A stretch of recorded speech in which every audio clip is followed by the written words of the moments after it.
Welcome back, comrades. This is Gaming with Austin, and today we are on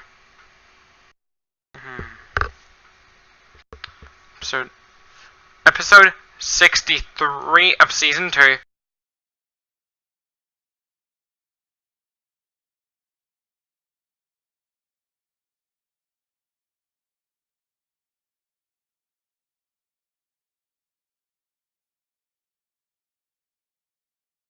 Episode 63, yes. The reason I was taking so long, I'm writing an essay for a friend of mine about capitalism.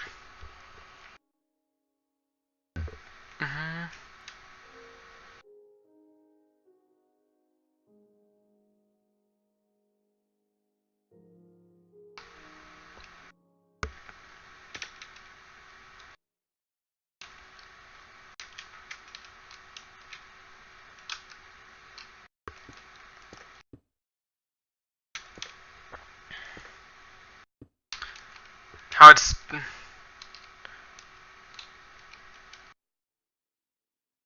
destroying society as we know it.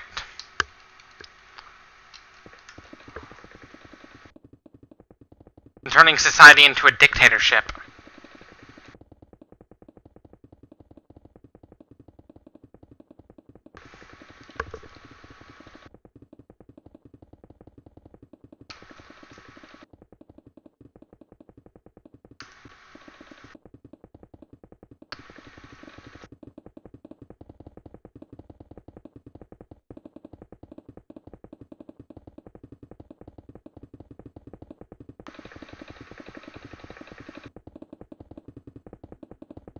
How capitalism is driving America into a dictatorship.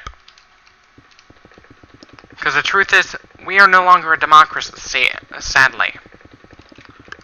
We are going into plutocracy. And ultimately, fascism.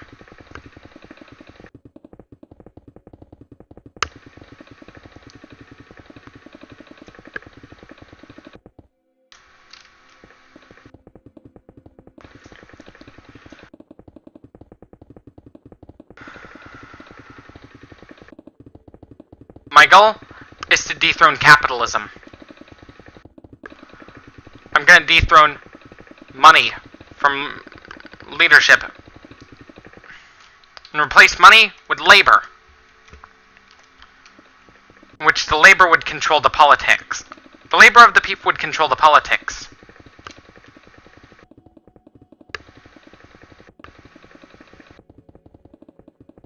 Like, through democratic control. Because right now the means of production are under autocratic or oligarchical control.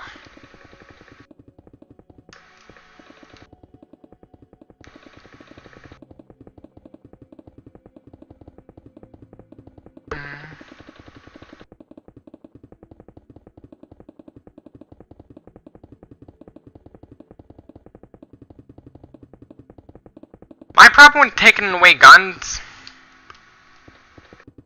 is a possible rise in crime rate. And possible rise in terrorist attacks associated with it.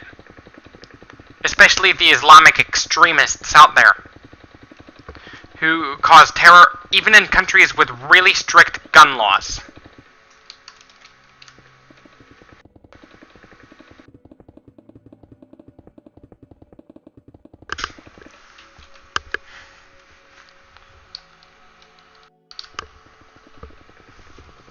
Because, you know, what the Islamic extremists are trying to do is they're trying to create a caliphate around the world.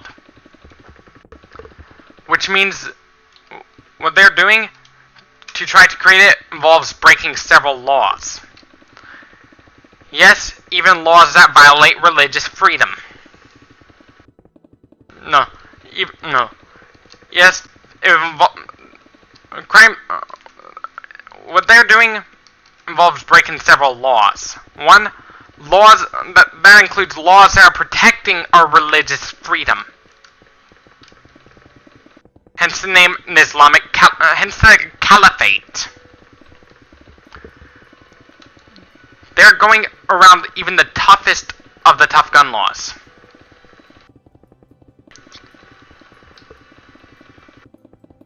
by making improvised explosive devices.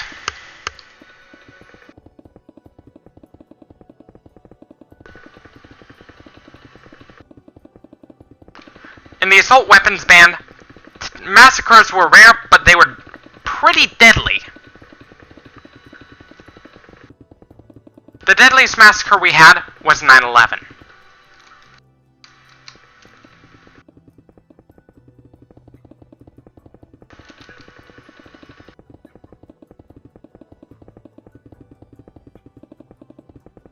It was one of the deadliest massacres in the world. That was during the assault weapons ban.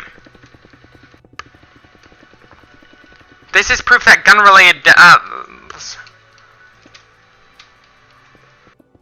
Even though gun-related deaths might drop when we take away our guns, massacres... The death tolls from all the massacres within 10 years would probably be the same. Because the terrorists would find other options, too.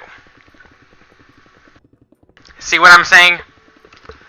Taking guns away doesn't stop massacres at all. Because the ones who are trying to perpetrate the start the massacre, instigate a massacre, they know there are ways around it. One of the most common ways they go around tough gun laws is to use explosives, like in the Manchester bombing. Even though the UK had some pretty tough gun laws, it did not stop ISIS from blowing up the arena. Their motive was Islamic extremism.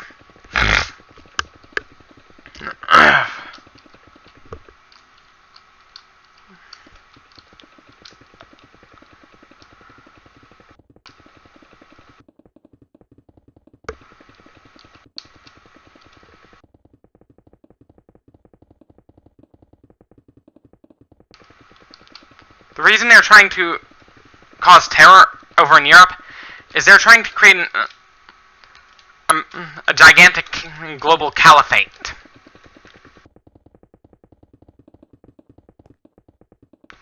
In the Middle East.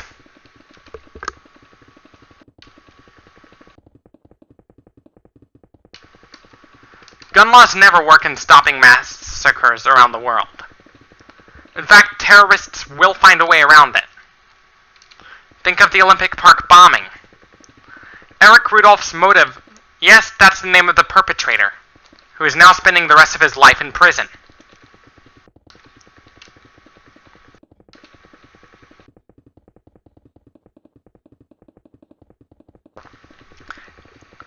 As punishment for committing that attack. His motive for blowing up the Olympic Park was related to anti-abortion. A lot of it's related to Christian extremism.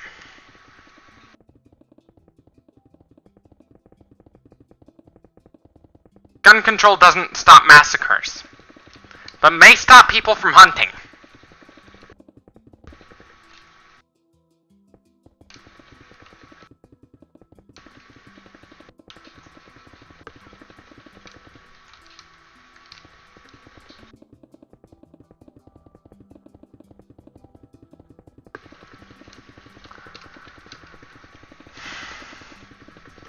I know gun control might not stop massacres, but it might stop people from hunting.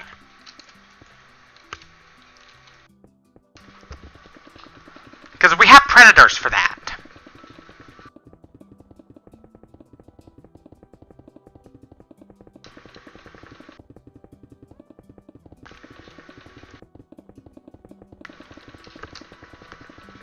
Cats are considered a predator. They have predators that are higher up the food chain than they are, and how do apex predators keep their population in check? They compete over food. And kill off the runt of the litter. Simply by... They wouldn't just let them starve to death. They'd kill them violently, in a violent manner. By eating them alive. For us humans, we see that as murder.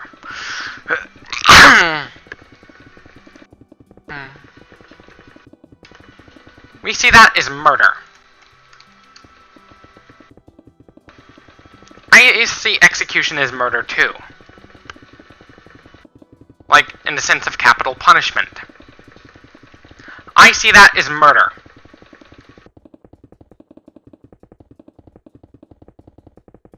We should all have the right to live. You shouldn't violate anyone's right to live. When it goes to abortion, only if the pregnant woman says yes, you'd be allowed to abort the pregnancy. Only if the woman says yes.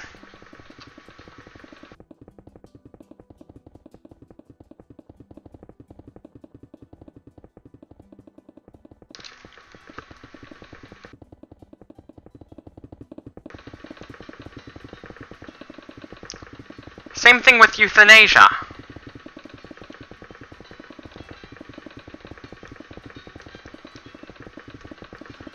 But with assisted suicide, you gotta be very careful with that. Some people commit suicide because there's no other option in treating their illness. Because sometimes they're at the terminal stage of an illness. Like, they're at a point in which they are terminally ill, in which they have no other option but to commit suicide, to end the terminal illness. An example of a terminal illness is mad cow disease. Like the human version of mad cow disease. Otherwise known as CJD or mad human disease.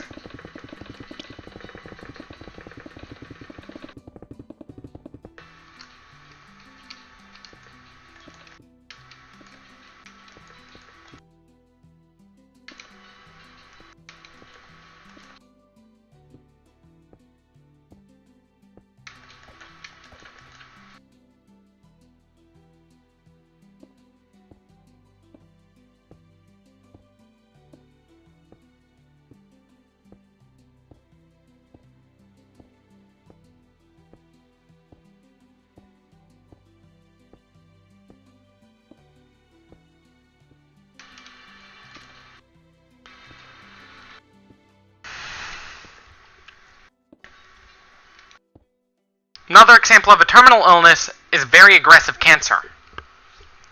That's untreatable. Some of those cancers can only be diagnosed after death. Which is pretty sad. Because sometimes it involves examining the entirety of the brain.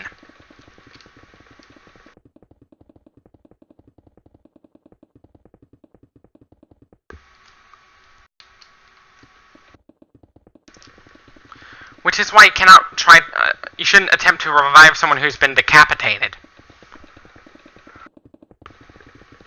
You shouldn't try that, because it's not going to work.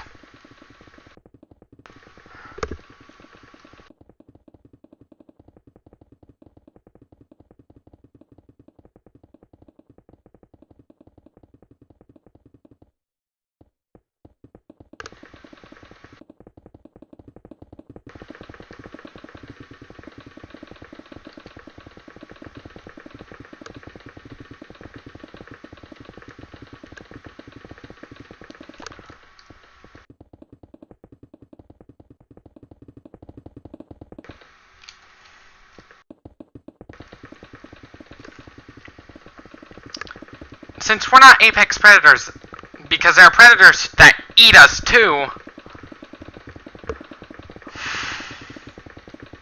we don't have to compete as much for food.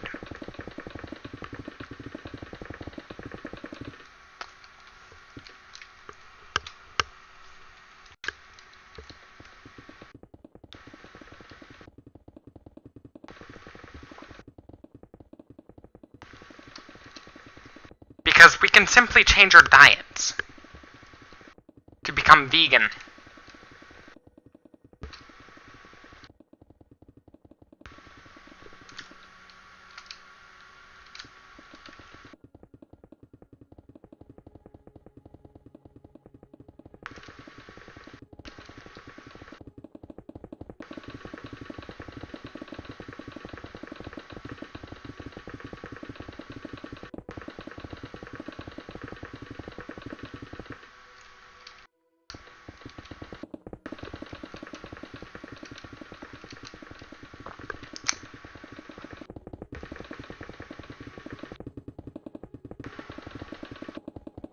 You would never see a lion grazing on the grass, because they can't digest it.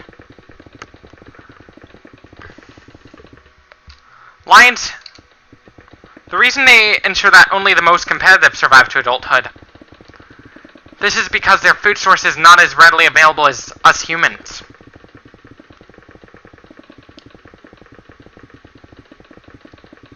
I get that we are nothing but a pretty huge hunk of meat, living meat, like all animals are.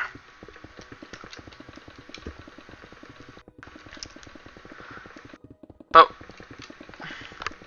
you know, our bodies are not designed for meat.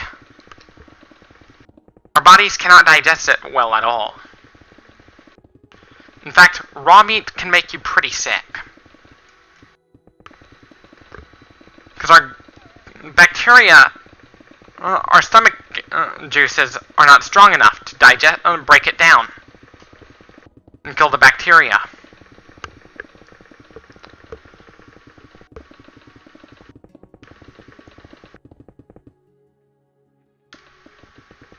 You won't see lions grazing. Our bodies are meant to digest fruits, seeds, and nuts, with some vegetables, too.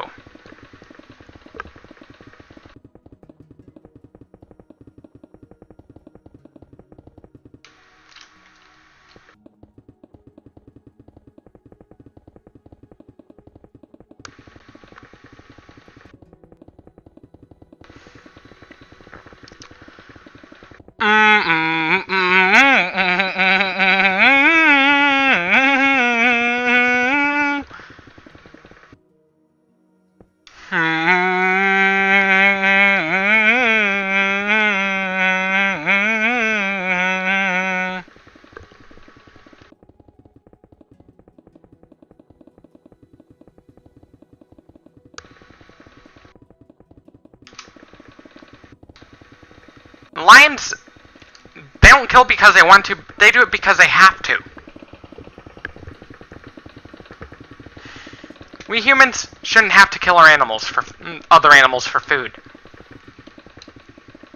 We're supposed to be eating berries, nuts, seeds.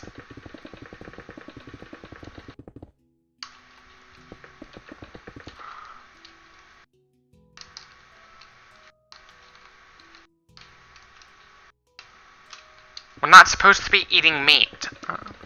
Yes, we're also supposed to be eating vegetables too.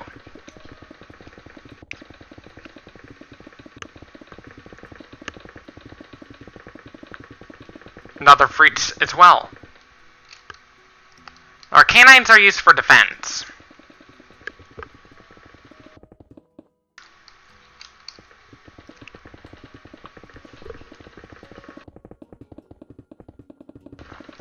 Just like our relative the gorilla. Even though they are herbivorous, they do have canines.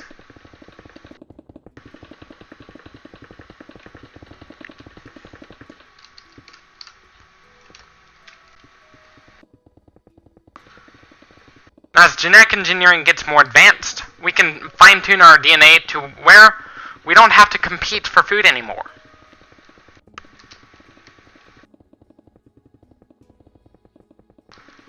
Our metabolisms are slow enough to where you don't have to eat as much. That we grow throughout our life.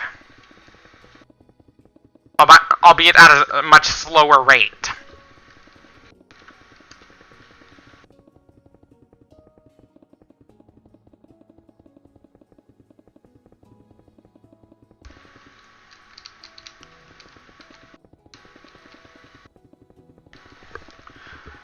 So we wouldn't have to consume as much energy. We should also alter our DNA to where we can live very long lifespans. Like, right now, our current lifespan is about, on average, our life expectancy is about 65 to 70 years old around the world.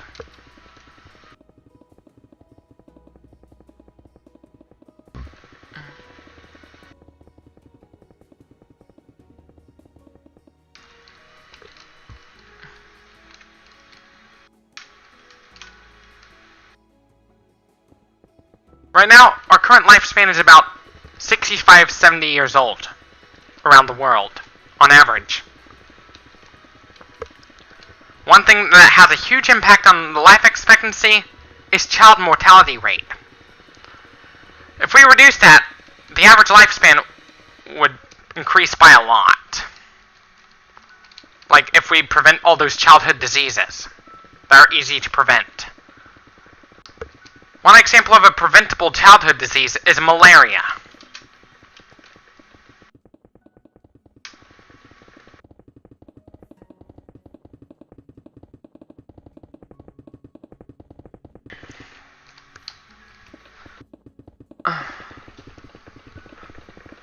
Another preventable disease is malnutrition. When you're malnourished, you're more likely to die from infection.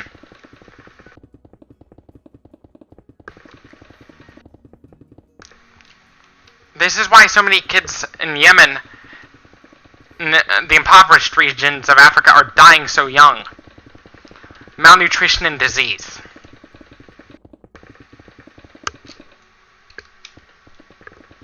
Here's a tip.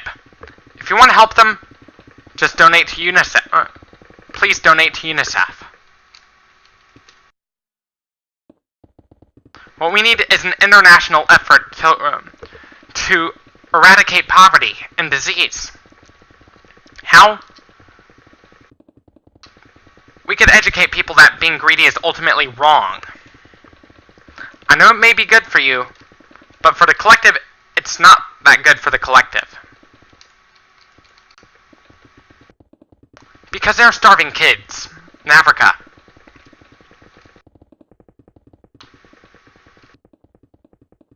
Some of those wealthy elites use their money to contribute to the war efforts in Africa, which is pretty bad for the people that are stuck in the crossfire.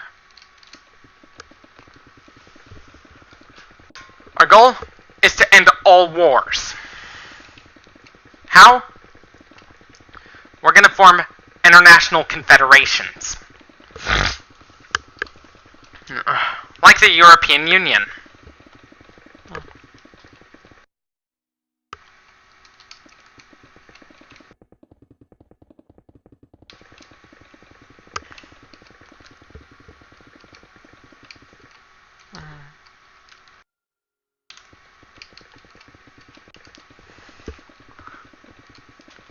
Let's talk about what the Earth would look like in about 250 to 300 million years. In about 100,000 years from now, at least that, the Mediterranean Sea would be a landlocked sea, similar to what the Caspian Sea is. Like, not entirely landlocked, because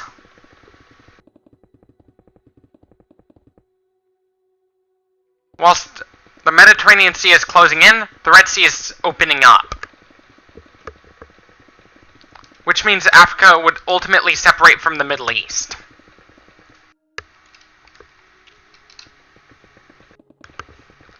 Then in about 5 million years or so, the Somalian subcontinent would break off of Africa.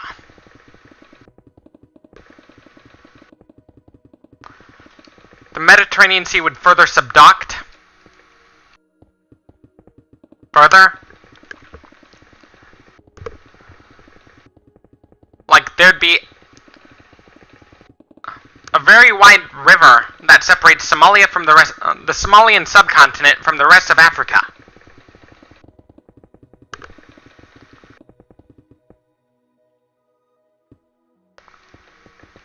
Then in about 50 million years, this is all speculative, the Mediterranean Sea would close entirely. There'd be a massive ocean, dubbed the Red Ocean. That'd be the ocean that would celebrate, that'd be the ocean that'll separate the Arabian Peninsula. What was once called the Arabian Peninsula in Somalia Somalian subcontinent from the rest of Africa. Like, there'd be a new mountain range that spans from what was once called Gibraltar all the way through the Persian Gulf to the easternmost part of the Himalayas. The mountain range would be called the Tethian Mountains. Meanwhile, over what was once the land down under, it's smack into China.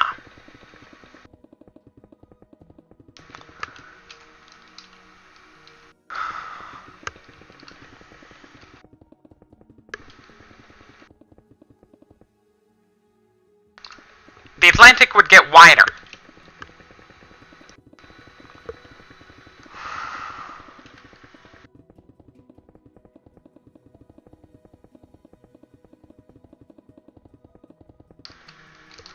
There'd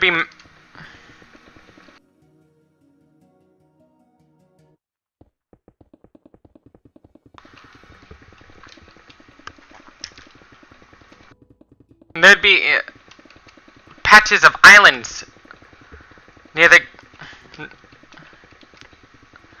continental plate that is southeast of South America. Meanwhile, 100 years from now,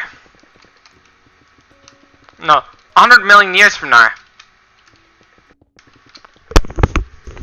this is all speculative, the Atlantic would possibly be at its widest point.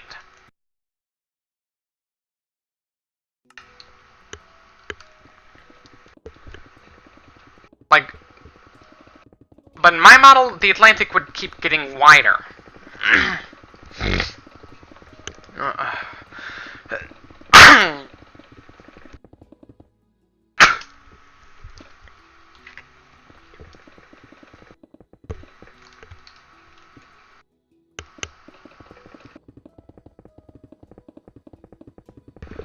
South America would move farther west. The Red Ocean will have gotten a bit even wider too. Whilst over in South America and Antarctica, they will have moved north and west.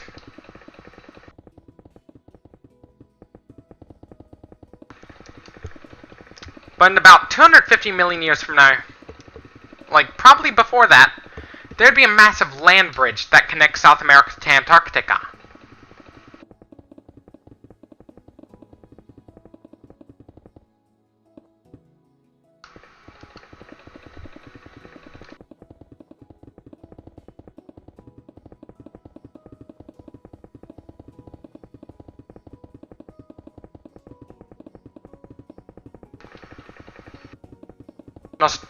America will have smacked into the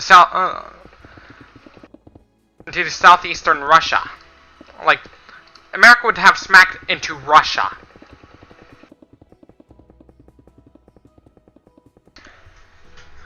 Whilst Baja California will have,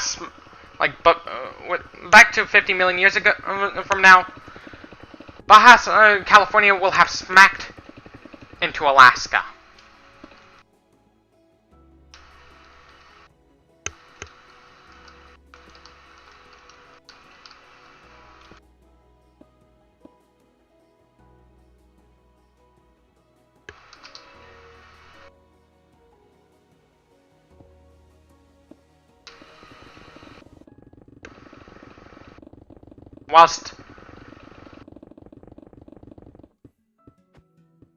But in about 250, the Atlantic, like within about 250 million years into the future, probably about 300 million years from now, the Atlantic would be there'd be a massive ocean.